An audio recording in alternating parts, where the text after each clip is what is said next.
Welcome, ladies and gentlemen, to NBA World and Community. We are here with the first annual Legend of Winning NBA Awards. Now, as a man of high value, stature in the NBA community, and someone who constantly just berates NBA voters for not knowing what they're talking about, I have deemed it necessary for me to take it upon myself to do my own awards because I'm right and they're always wrong. I'm going to give you who I believe should win these year's awards. Let's get the bad ones out of the way, the ones that nobody doesn't really care about, or some of the more obvious ones. First being Sixth Man of the Year. And the winner of the 2024 Sixth Man of the Year award goes to, drumroll please, Malik Monk out of Sacramento, man. It was pretty hard for me to decipher between Malik Monk and Naz Reid. Shout out to Naz Reid. I've been gushing about him over the past couple weeks now, in large part because with Karl-Anthony Towns being out of the lineup dealing with injuries, Naz Reid, he stepped up, man. And I might have an affinity for big body, big guys out there. Naz Reid, he's serving his purpose, doing his thing. Coming off the bench this year, averaging around 13 points, 5 rebounds and assists, shooting splits of 48, 42, and 75. However, I didn't deem it necessary to give it to Naz Reid because my argument to why I thought he was going to win the award had a lot to do with what he's been doing recently, and what he's been doing recently has been in the starting lineup, not coming off the bench. That's why. In terms of who I actually believe is going to win it and who should win it, Malik Monk, flat out what a year he's having. Finish off the year averaging 15 points, 5 assists, 3 rebounds, shooting splits of 44, 35, 83. Has really been a difference maker coming off the bench for a team that has been really struggling offensively at times. There's been months this year where Malik Monk has carried the offense, and it's not just scoring. The passing and playmaking has improved, in large part to do with his athleticism, attacking closeouts, and making proper reads. Yeah, Malik Monk, he's been amazing, sensational. I really don't think there's that much of an argument there in terms of anyone else really outside of Naz Reid. So shout out to Malik Monk, shout out to the Sacramento Kings. Great pickup for them. Next up, we have the Most Improved Player of the Year award. Drum roll, please.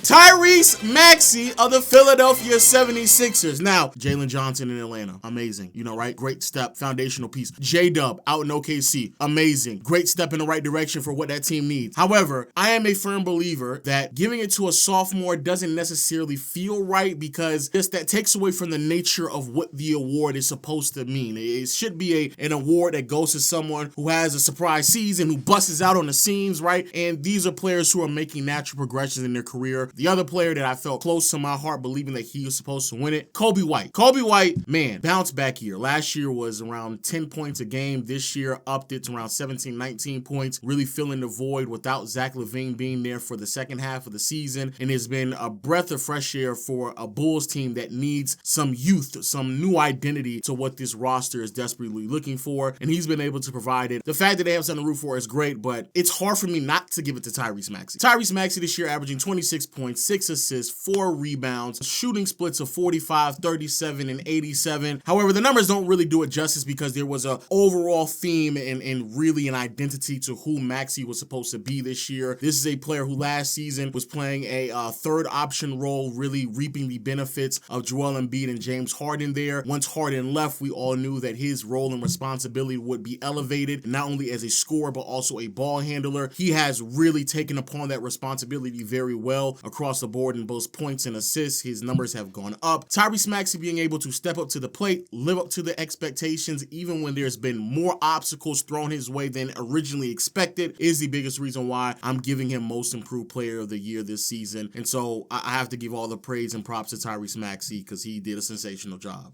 Up next, we have Coach of the Year. Legend of Winning Awards goes to Mark Daigneault out in OKC. Chris Finch was amazing. Obviously, Eric Spoelstra is always a great coach. Mike Malone does not get enough credit for what he's been doing in Denver for the better part of the last decade now. And then even Joe Mazzulla, it's really hard to overlook 60-plus wins, the only 60-plus win team this season. What he's been doing out in Boston is very impressive. But I have to give a lot of credit to Mark Daigneault, man. What he's doing in OKC is nothing short but impressive, amazing. And when you put everything into its context, we're talking about one of the youngest teams in the NBA being able to exceed expectations expectations to the degree of being a near 55-win ball club this season. It's very fluid, a lot of motion, and the spacing is always there and it's constant. He's really implemented an offensive system for this OKC team, being able to get all those young guys on the same page with one another and execute the way they do every single night, and not settling for like just simple sets, constant isolation. I love what he's doing out there. OKC, a great story, and he should win Coach of the Year in my opinion. Rookie of the Year, no real drum roll. It's very obvious. It's Victor Wembanyama. Chat, you did your thing, dog. You did great. Brandon Miller, you were also fantastic, but I think that it is pretty clear. Victor Wembanyama is the best rookie in this season, and I would argue the best rookie that I have ever seen in my entire lifetime. What this brother has been doing this season has been phenomenal. It has been great. We're talking about a player who's going to finish the season averaging 21 points, 10, 11 rebounds, 3 to 4 assists, 3 to 4 blocks, leading the league in blocks, shooting splits of 46.5, 32, and 79, almost 80%. What's even more impressive is that as the season progressed, you would assume that someone like Wemby would struggle, especially with his frame, and that's not the case at all. The pseudo second half of the year for him, he's averaging 23 points, 11 rebounds. The assists go up to 4.5. The blocks are at 4 a game, and shooting splits are 48, 34, 80%. As the season progressed, he somehow got better. The numbers got better, and what's crazy is he's doing all of this majority of the time while playing roughly 30 minutes or less. That's ridiculous. He's exceeded expectations even though the bar was already very high from him. By the end of the season, you could very well argue that he was a top 3 defender in the NBA. And then on the offensive side of the floor, that's where a lot of the improvement was seen throughout the year. I think Wemby should unanimously be the Rookie of the Year. And if you vote anyone else, we might have to really check to see if you should be a voter moving forward. Here's where things get a little juicy, right? DPOY. This is my voting, right? These are my awards, right? I don't care what anybody else says. So when it comes to the 2024 DPOY, who's gonna win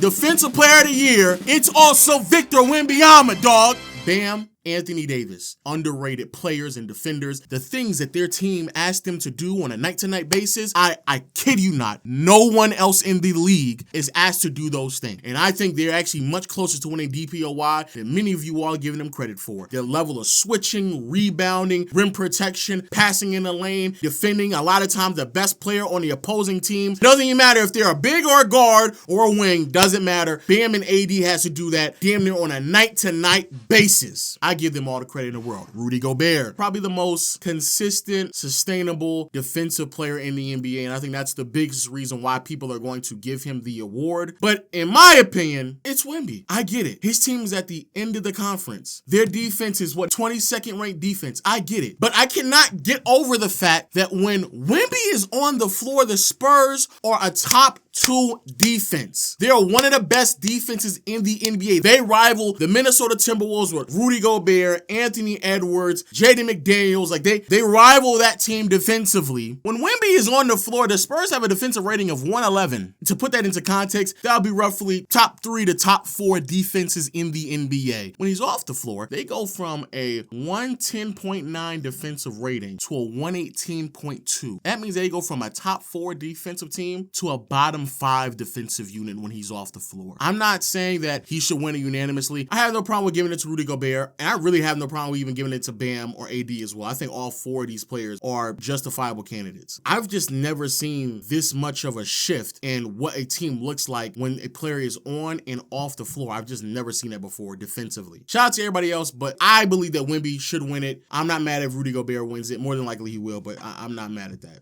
Now, moving on from DPOY to the award that everybody is here for, and that is the MVP. There has been a lot of conversations over the last 2 months now about who's supposed to win the MVP award. I'm gonna let the cat out of the bag. I ain't gonna hold you. It ain't Tatum. Matter of fact, Tatum is not even in the conversation in my opinion. There are 3 to 4 very rightful candidates who should be winning. Shea, Giannis, Luka, Jokic. Those are the 4. It's became a very, very tough decision. And again, I think all of these candidates are rightfully deserving of so. But I'm going to say it's Luka, bro. I'm going to give it to Luka. If not Luka, then it's Jokic. But I'm going to give it to Luka. People are really hesitant to give it to Luka. I think in large part because his team and the standings. But people have to understand this year is not a normal year in terms of winning and standings. Like the Dallas Mavericks about to beat the Miami Heat. So they're going to be a 50-win team this season. And 50 wins in the Western Conference means that you are going to be around 5th seed out west. 50 wins in the East means you would be the 2nd seed. That's the stark difference. One conference, it is significantly more difficult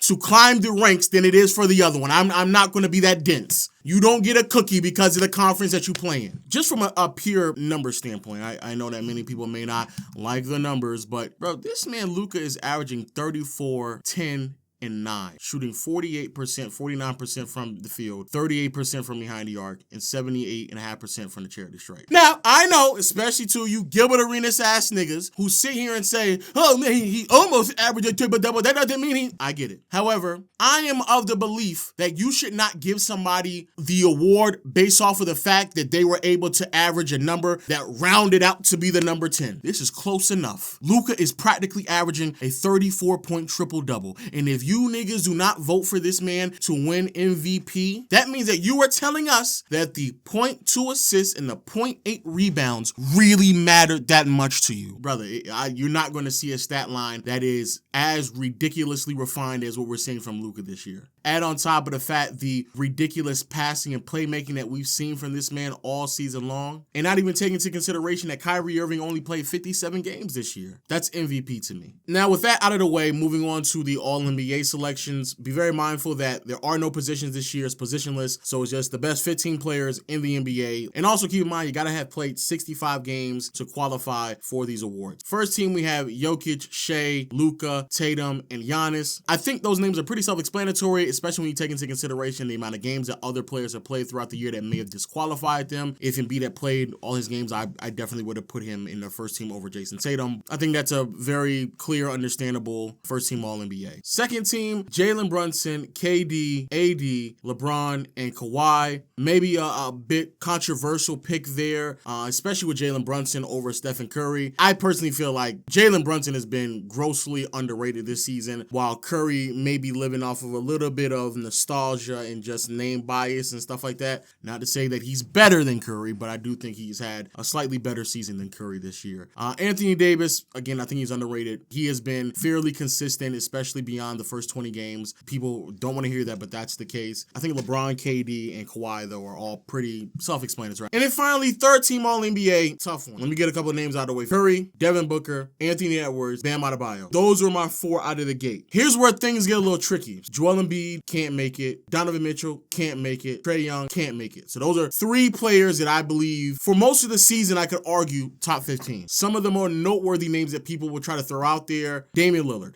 Dame did not play like a top 15 player any point this season. There was never a conversation for him. The level of efficiency, accuracy was down. Defense was still bad. And I feel like there are just other guards that are still available that can give you 24 and 7 on better efficiency than Dame did this year. Then we have Tyrese Halliburton, who basically forced himself to play 65 games so he can qualify to make All-NBA this season. And because of that, it's basically been a tale of 2 halves for the season for Tyrese. The first 33 games when he was healthy, he was averaging around 24 points, 12.5 assists, 4 rebounds, shooting splits of basically 50, 40, 87. Really, really good. However, since he's been back from that injury, he's averaging 17 points, 9 assists, around 4 rebounds, shooting splits of only 45, 33, and 85. I would have to then tell myself that Tyrese Halliburton, he was so great in the first half of basketball this year that would be the reason why I'm going to give him the last All-NBA selection, which I don't think he was. Which then basically leaves me with 1 or 2 players, De'Aaron Fox and Domantas Sabonis. I'm a believer that De'Aaron Fox is just more impactful. He's a better player. He's averaging 26, 27 points, 4 to 5 rebounds, 5.5 assists, shooting splits of 46, 37, 73. The 3-point shooting has definitely been a bit questionable. I still believe he's a really, really great guard. I think he's been better than Damian Lillard, better than even Tyrese Halliburton. And then finally, all defensive teams, first team all defense. We have Wemby, Rudy Gobert, Anthony Davis, Bam Adebayo, Derek White. Second team, we have Drew Holiday, Alex Caruso, Herb Jones, Jaden McDaniels, and Jalen Suggs. Those are my 2 all defensive teams. I don't think any of those are really questionable at all. I think a lot of those players are great defenders. Jalen Suggs is probably the name that many of you all are not accustomed to hearing. Please go check them out. And same with probably Jaden McDaniels as well. Please go check those two out.